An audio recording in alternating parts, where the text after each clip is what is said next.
Imagine a king who ruled not with endless wars, but with strategy, alliances, and sheer charisma.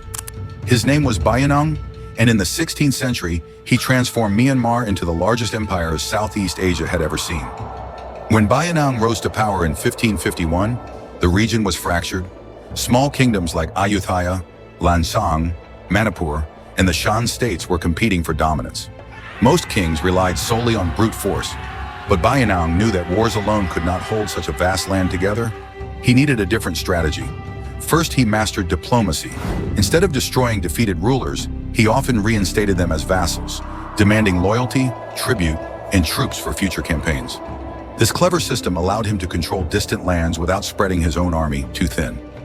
The Shan chiefs, once fierce rivals of the Burmese kings, were brought into his fold through a mix of negotiation and symbolic gestures of respect. By making them feel part of a greater union, Bayint turned enemies into allies. Second, he enforced unity through culture and law. He spread Theravada Buddhism across his empire, patronizing monasteries and monks, creating a shared religious identity that softened regional divisions. He also introduced a standardized legal code, known as the Dhammathat, which unified justice across his territories. This was revolutionary. It made the empire feel less like scattered conquests and more like a single organized state. Third, Bayint was a master at psychological warfare. In campaigns against Ayutthaya in Siam, modern-day Thailand, he built immense armies that projected fear before even striking. When he marched south in 1569, the sheer size and discipline of his forces broke Siamese resistance. Yet even in victory, he often spared cities to avoid resentment and rebellion. By 1570, Bayint's empire stretched from Manipur in the west to the borders of Laos in the east and deep into Siam in the south, nearly the entire mainland of Southeast Asia.